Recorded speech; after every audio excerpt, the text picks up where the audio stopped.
So an older couple walks into a restaurant, and the maitre d' asks, "Did you make your reservations online?"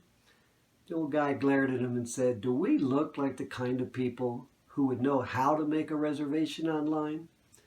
Well, here's my question. Do I look like the kind of guy who would know how to put together a slick, top-notch video about his book? Not likely. But here's what I hope to do. I want to give you just a little idea about my book and why I think it would be worth your time. My name is Will Sanborn, and the book is called Ouch, When Ministry Hurts, and it's due out this fall. It's aimed at anyone involved in Christian ministry of any kind, whether it's full-time or part-time, paid or volunteer.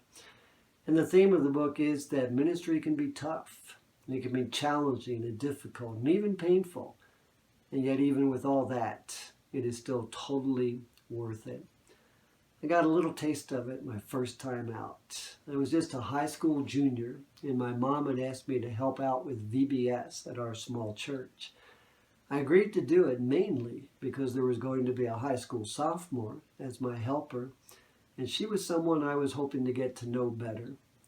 Well, the week went pretty well, up until the closing program.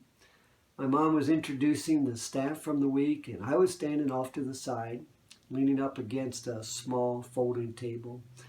Just when my mom called my name, that table collapsed, and I went down with it in a heap to the floor. Oh yeah, really impressed that girl.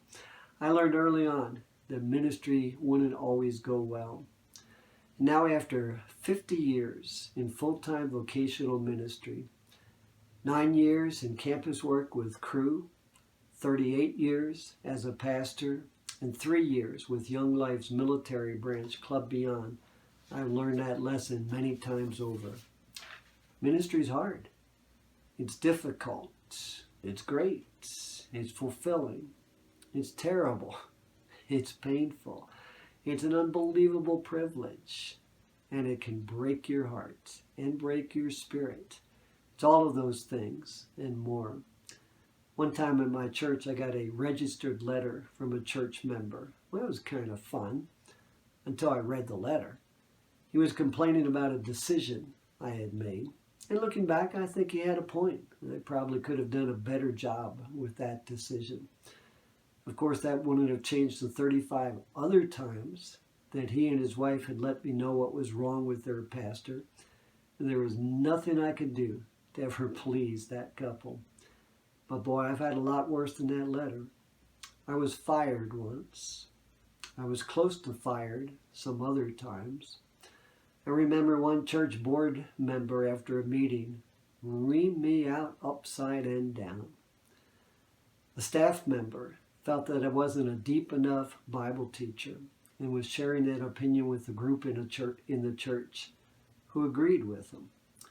A leader over me, by his own admission, was jealous of me in my ministry and set out to undermine my work. And he did a great job of it. And he just about undermined my life.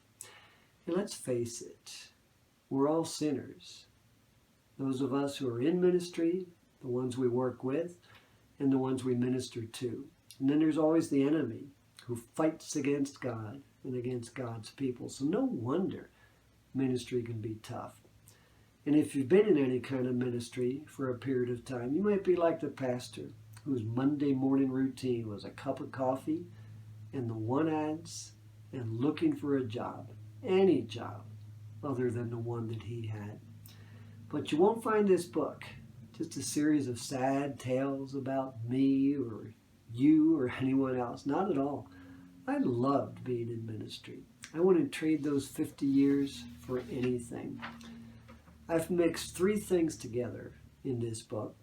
My own experiences, anecdotes from many friends of mine in ministry from whom I had solicited their experiences, some of them funny, some of them heartbreaking, and then biblical passages and examples that are at the heart of the matter.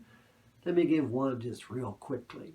You know John the Baptist, the one that God used to pave the way for Messiah Jesus. What a ministry he had What an unbelievably godly man he was. Jesus even called him the greatest among men. But do you remember how his ministry ended? Herod didn't like what John had said about Herod's personal life, so he had him thrown in prison. Well, that was bad, but that wasn't the end of it.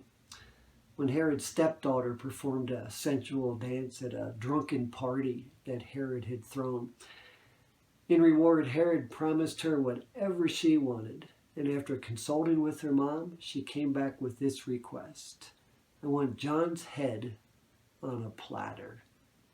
Really? That's the way John's life and ministry ended? So why should we expect that ministry for us, the sinners that we are, should sail along, no problems, everything goes great, great results, we're loved by the people, everything like that? Don't we wish? But listen, this book is not a downer. It's not at all that. You'll find lots of humor in it and lots and lots of encouragement. In fact, that's the purpose of it. It's to encourage you, those in ministry, whatever that may be, to keep on going. That regardless of the challenges and how difficult it can be, that it's worth it to keep on going.